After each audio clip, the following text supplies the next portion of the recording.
Okay, time for some man time. In tribute to Black History Month, I have a question for all of the highly educated blacks, all of the PhDs and master degrees, the bachelors and the associates. I want to ask you something.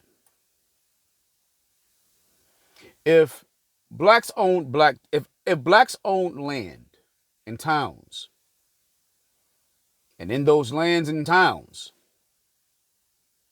there were doctors' offices that were owned and run by blacks, or that were owned and run by whites and blacks that serviced blacks.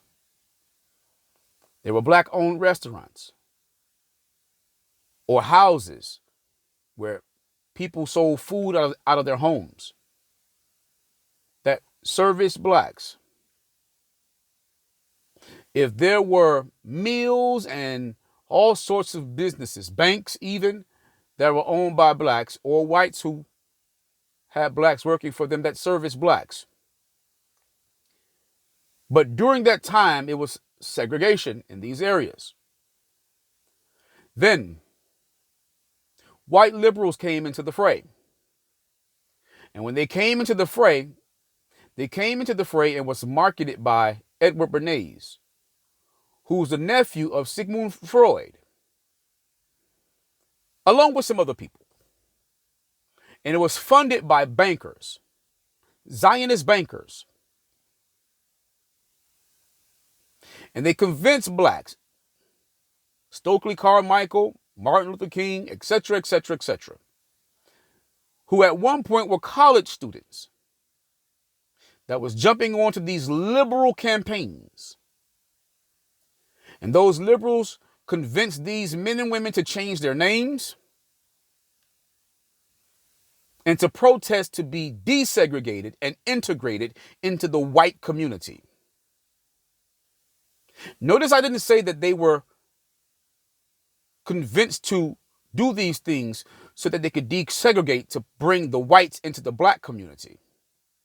Because some of you may think it's the same. And in that time frame, and during that time frame, blacks took their dollars out of black-owned restaurants and they stopped patronizing the houses where people sold food. They stopped patronizing black businesses and they took their economic dollar to white businesses, white restaurants, white buses, white schools, white meals, white doctors' offices, etc., etc., etc. Doesn't that mean that the white liberal convinced the blacks to bankrupt their own community?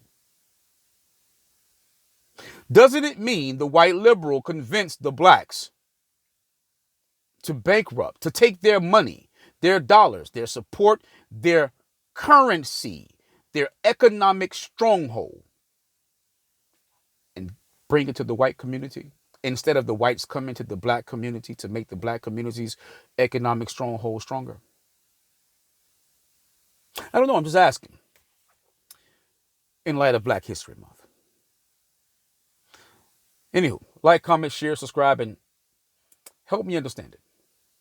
And until next time, men time out.